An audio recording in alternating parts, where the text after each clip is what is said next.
got to surround yourself with people that believe in you. So in that same example that I mentioned, that was my biggest mistake and biggest learning. My wife was absolutely amazing. She was a rock, and she was picking me up off the ground when I was in the corner crying and rocking back and forth, when that project was going south. And she was like, Noah, you got to keep going. This is just a part of the journey. We're going to get through it. And it's going to be fine. So she really picked me up, and you have to surround yourself with people that are going to tell you that, because there's going to be days where it just sucks. It's not a good day. There's gonna be days where it's like, this is the greatest job in the world. I love it. Right. But some days you're like, oh gosh, this just nothing's going my way. And you got to be able to get through those. And I think a huge reason why I was able to get through those days were my wife, and then the encouraging people that were surrounding me.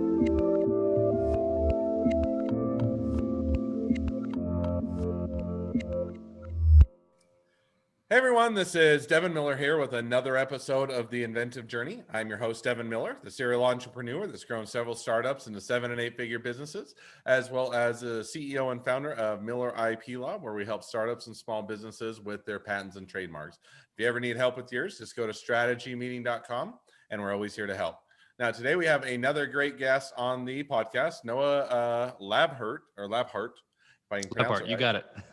And just as a quick introduction to Noah. So Noah went to school at Texas A&M. Started out computer programming, and I think switched over to math and computer science because he found that that was a bit more in line with what he wanted to do. And graduated and started consulting on .NET for a .NET development company. Also, I think went and played in a rock band for a period of time, which I don't know how that fits in with everything, but sounds like a good time. And then changed jobs so he could also do the band. Went and did a mobile development agency on his own for a while. And then in the middle of that has also done his own business. So with that much as a quick introduction, welcome on the podcast, Noah. Thanks for having me, Devin. Excited to be here. So I gave kind of the brief or quick introduction to a bit of your journey, but why don't you take us back in time a bit, going to Texas A&M and kind of how your journey started from there? Yeah, sure. Well, again, thanks for having me. At A&M, I started out in the computer world, started out in computer engineering because I was excited about computers. I didn't get my first computer until I was in high school. I was probably a senior in high school, and it was back in the days of dial-up and floppies and all that stuff. But I was excited about it. I was like, this is going to be cool. I want to go do something in that. Got to school and realized that I didn't know how to study, and got weeded out pretty quickly from the computer engineering program. Interestingly enough, though, I switched to mathematics, which is similarly hard, but math was a math I just got. I feel comfortable in the mathematics world. So switched into applied mathematics with a computer science minor. So did some programming with a mathematical foundation. As I got to the end of my degree, I thought, okay, I don't think I want to be a mathematician anymore. I don't want to be a professor. I don't want to do that anymore. I want to code. And so I decided to tack on another year and ended up graduating with 2 bachelors, one applied mathematics and one in computer science. And then started coding out of Texas A&M for a company called Software Architects and doing .NET development. So that was the college years. So you're coming out of college and said, okay, I'm going to do kind of focus on computer programming, got into .NET development, and started out for doing that for a while. Now, remind me, because I can't necessarily fit all the pieces together. How did the rock band play into that, or how did you get going with that? And because that seems like a bit different than doing computer programming. So how did that fit into everything? Sure. So did .NET development for Software Architects for a year. Started playing in my rock band. All my bandmates lived in south of Fort Worth in Texas. And I missed it, and I know I'm jumping in right away. So how did you get started with the rock band? It was just you had friends that were in it, or what? Yeah. What made you decide to? And was it during college, or did you start after while you're working, or how did you do that? So backtrack a little bit. I played guitar since I was in high school. Played in a band in high school, and I played guitar throughout college, but didn't meet my bandmates until I was switching. Well, right before I switched jobs, and I met them through church actually. So met them. We were playing in a praise and worship band for church, and then we started our own thing outside of that. Got it. Okay. So it makes sense. So now picking up with your story, so you're kind of working at the .NET developer. It was kind of wasn't allowing you to do the band. So you decided to switch locations so it would be more conducive to playing in the band while you worked. Is that right? That's right. Yeah, I was driving 45 minutes south of town, and I was like, this just isn't going to work. And my job that I was in, just it was sort of I was having to go to different client places in DFW. So I ended up switching jobs to go work at Alcon Laboratories and play in the rock band. So I basically worked at Alcon and then toured on the weekends, we'll say, and played in the rock band. Worked at Alcon Laboratories for 8 years. Worked in a bunch of different areas around document management, which is like scanning and imaging, OCR, and then worked in sales commissions, which is the totally other side of the world at Alcon, but calculating commissions for sales forces. And then I worked in manufacturing for 4 years. I ran an IT group that supported both manufacturing plants in Fort Worth. So did that. Did the band through most of the first 4 years, I would say, and then the band broke up. And As all good bands eventually do most of the time. Yeah, that's right. So that happened, and very fortunately for me, at that same time, I met my wife, and we got married, and we're married to this day, and have three little kids. And then so towards the end of the 8 years in corporate world and at Alcon, I started to get the itch, right? The entrepreneurial itch. I was very well taken care of at Alcon and in the corporate world, and worked with some great people, learned some great things, really had some amazing opportunities, but I couldn't see the fruits of my labor. Like, it didn't matter how hard I worked, I just couldn't see anything but the needle kind of barely flickering. It makes sense. I was in IT. Alcon's products are eye care. Eye care products, surgical products, pharmaceutical products for the eyes, and IT is kind of a necessary evil. So I wasn't really a strategic partner, if that makes sense. No, definitely makes sense. Yeah. So ended up deciding to. I started to do development on my own on the side, mobile app development with a buddy of mine, Chris Graby. And we were just tinkering around with apps, just kind of having fun, doing our own little projects. And then I got hooked. I was like, I want to do mobile development, and I want to do my own agency. So like, this is going to be the thing. So with the huge support of my wife, jumped out from the corporate world and started my own mobile development agency. And that was in 2015. Now, one question, because you said that, the job you were working at, they treated you well. It was a good job. You enjoyed it. So what was that? Was there kind of a tipping point or a trigger or anything of that nature to say, okay, yes, I could keep going where I'm at and I do fine, but I really want to do my own thing? Was it just simply hey, this is fun, I love it, and I want to do more of it? Or, hey, I see a better opportunity here, I can captain my own ship? Or kind of what was that catalyst that got you into doing your own thing?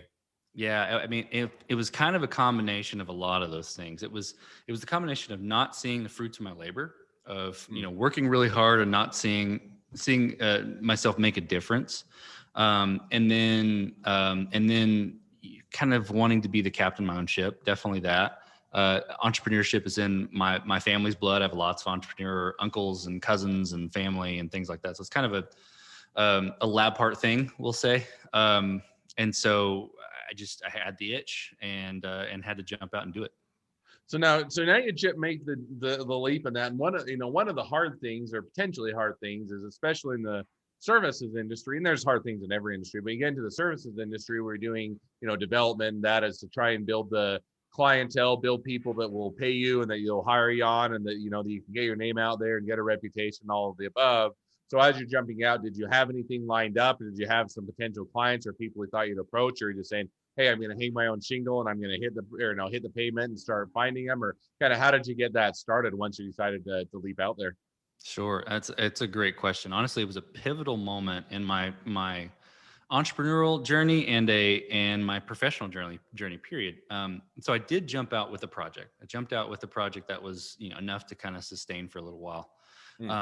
But to be honest, I massively screwed that project up and ended up having to return all of the money that was paid to me out of my savings account into my client's account.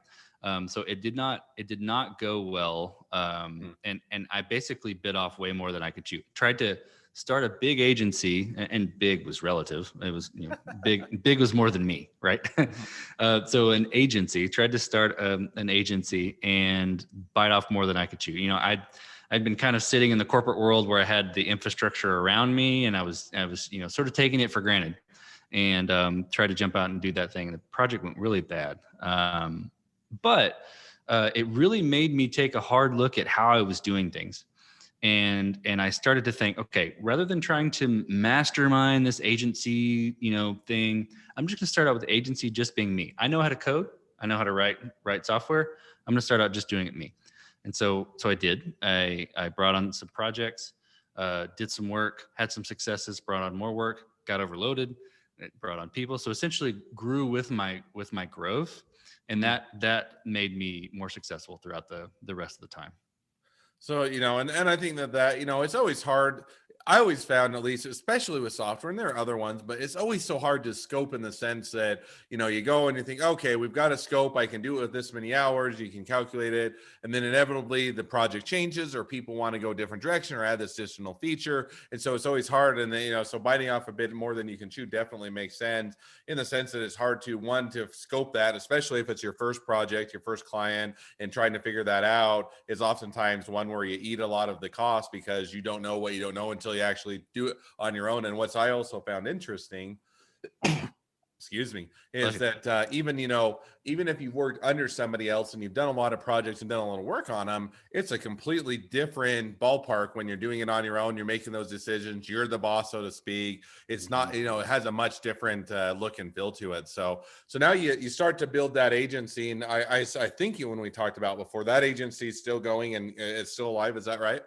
It's not. I actually shut it down Okay. at the beginning of last year, but it went on for a while, coexisting while I was doing variable too. Oh, got it. So now is it? So now you do the agency for a period of time. It Mhm. shuts down as you're doing some other things. So where did you transition next? Did you say, hey, I'm shutting this down, but I'm still gonna, still got the entrepreneur bug, and I still want to do my own thing? Or did you say, hey, oh, I've had it, I'm gonna go back to corporate? Or kind of, what was that next phase? Is that shut down and you were continuing on? Sure. That's a great question. So I did the mobile development agency for a couple of years. Basically, built startup platforms for people, and I got a different itch. I got the startup itch. Right. I wanted Mhm. to do my own startup, but didn't have any ideas. Nowadays, I'm more of an idea guy, and kind of can think about stuff that can be built, looking at problems. Back then, I was like, I'm the executor. I don't have any ideas. I need an idea guy. Right. And so, but I could shoot holes in startup ideas all day. I was like, okay, I'll build that for you, but I wouldn't put my money in that. Um, Fast forward to, a year and a half or so, I started talking to my friend, Rylan Barnes, who's a successful tech entrepreneur. He was my college roommate. Mm. And I said, hey, I'm got this startup itch. I want to do it. I want to do my own startup, but I don't have any ideas. Let me know if you know anybody that's looking for a technical co-founder. And he Mhm. said, you need to talk to Mike. And so Hmm. Mike is a mutual friend who is my partner at Variable now. Given my time in manufacturing, Mike pitched me the idea for Variable, which is, an on-demand marketplace for manufacturing labor. And I couldn't shoot holes in it. I was like, this is going to work. This is the one that I want to commit to. So that was in 2016. We formed the company. We launched our pilot in 2017, February. And we have been growing ever since. I did try to run TouchTap alongside of it for a couple of years, and that ended up being way more trouble than it was worth. So now you kind of tried to run that for a couple of years side by side, and it's hard, and I've done both. I've done things where I exclusively focus on things. Sometimes I'll running more business, multiple businesses, and it's always hard to find that balance. But as you're now doing that and you transition to full time, you're doing that with your with the co-founder. How have things gone? Now you've launched. I think you said launched around 2017 or so, and Mhm. you've been doing that for the last 4 years. Has it been a hockey stick straight up and it was successful from day one? Was it up and down all around? Kind of how did that launch go with this round of kind of jumping into that startup and taking that plunge? Absolutely. So we have grown every month since we started. Those first few months of the pilot were really more kind of proving the concept. We did a few throughout the last 4 years. We've done a few seed rounds to kind of boost us up and grow the team to where we could grow. But we've grown every year, every month, and every year. Which has been really cool to see, and kind of just proves that the industry needs our model. So it's been a lot different than jumping out and doing my own agency with projects going bad.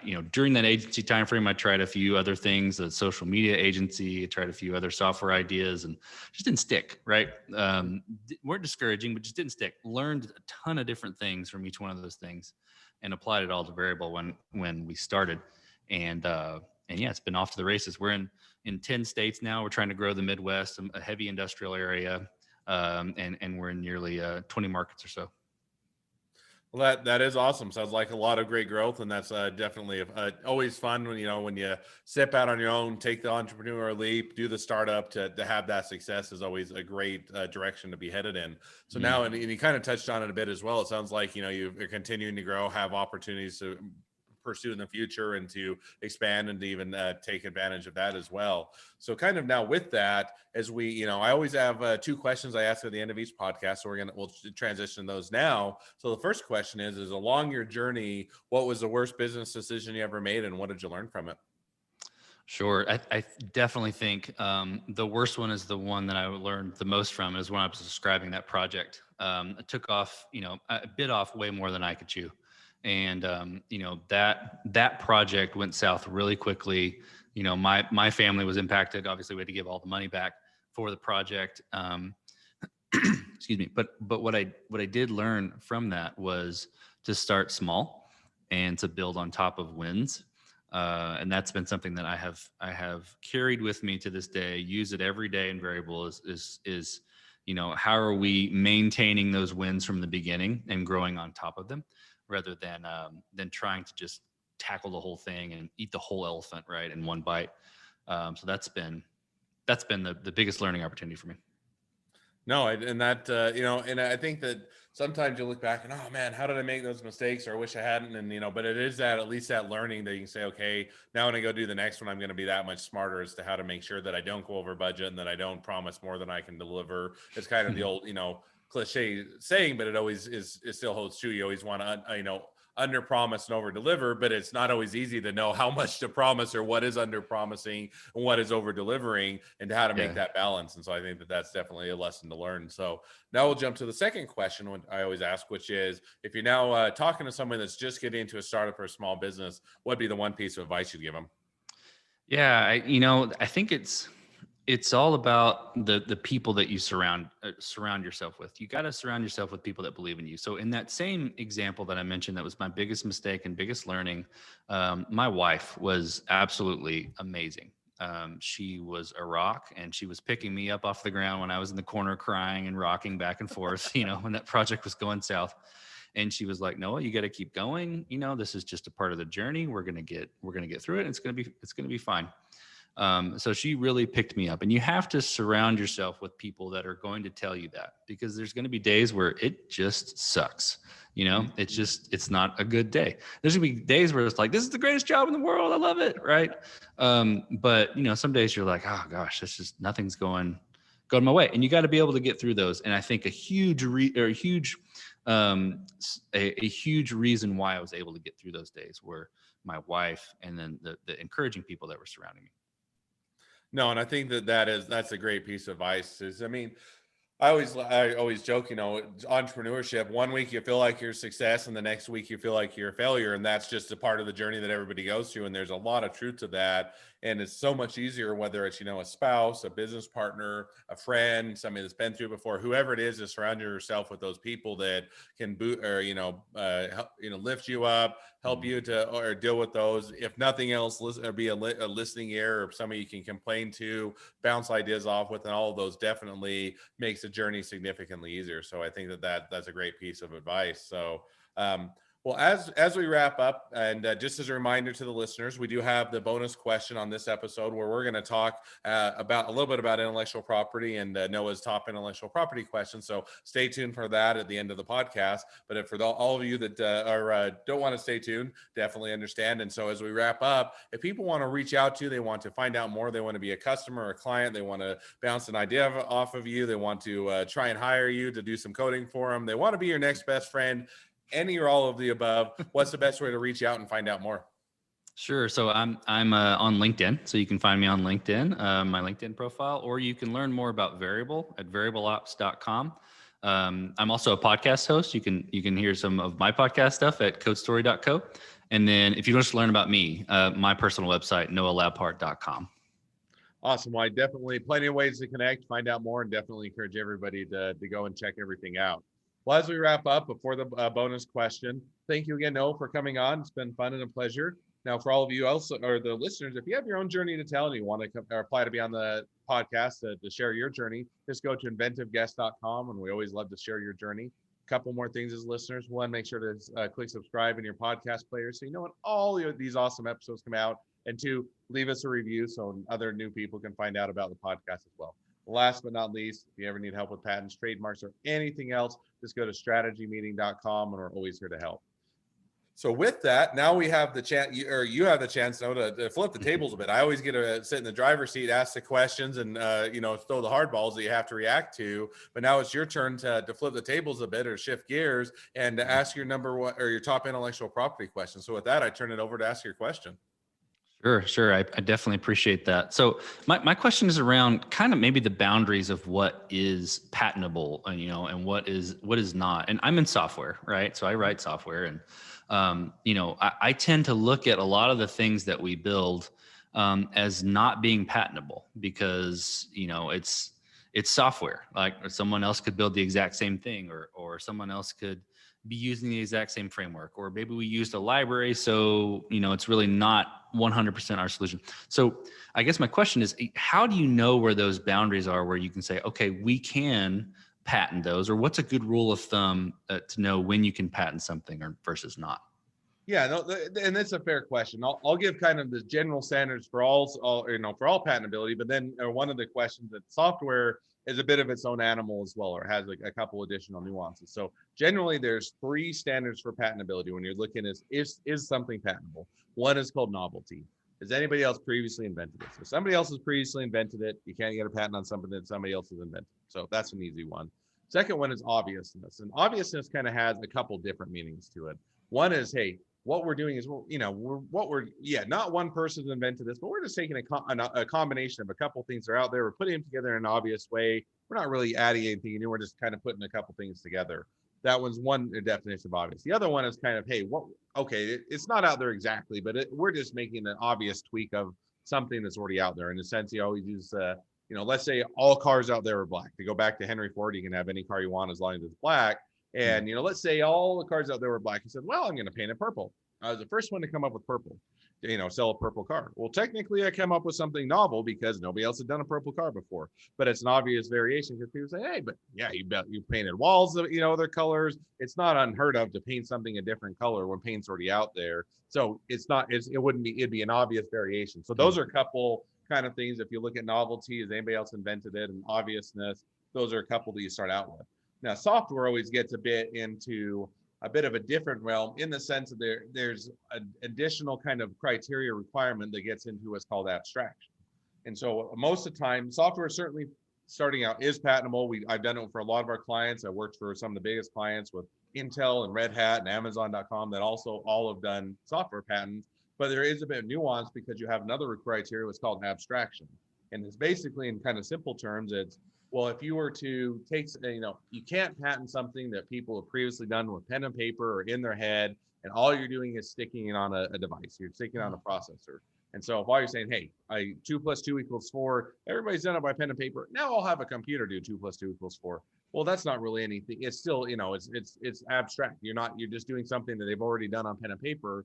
And so you have to take, when you get into software sites particularly, you have to look and say, okay, as an example, what inputs am I having? What analytics? What are we doing with it? How are we gathering those inputs? First of all, is it with sensors? Is it with user input, graphical user interface? Do we do anything to get specific to those inputs? Are we doing it for multiple devices? Are we having to aggregate it together? Are we having to filter it or anything else? And then what do we do with those inputs? Are we doing data analytics? Are we doing AI or machine learning? Are we doing, different weightings, or how are we using that inputs? And then what are we doing as an output? How are we actually providing it as a notification to a user? Is it an end result? Is it, does it do something? Is it a game or whatever it is? And then you can start to say, okay, now we're not just doing something that's abstract that people have done on pen and paper in their head. We've actually got all these additional steps, and they can be also, hey, we're stitching a lot of systems together. So sometimes, as you kind of mentioned, you're saying, hey, there's libraries out there, there's what others have done, but we're adding in these things that make it all work together or make it work differently. So we add, here's a library here, here's some open source here, but what we're doing is stitching it all together such that a system as a whole is cohesive. And it's difficult, it takes a lot of time and effort to make that system work seamlessly and work all together. So those are kind of when you start to get into patentability. The other last kind of parting comment is, patent or software is always one that there's a bit more of a pendulum that swings back and forth. If you'd gone back 10 years ago, it was fairly easy to get a software patent. 5 years ago, pendulum kind of swung the other way, and it was very difficult to get a software patent.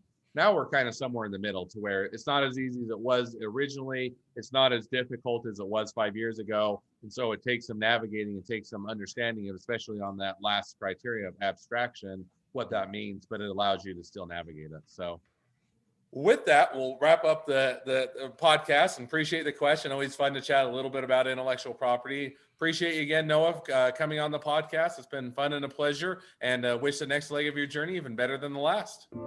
Thanks, Devin. Appreciate it. This was fun.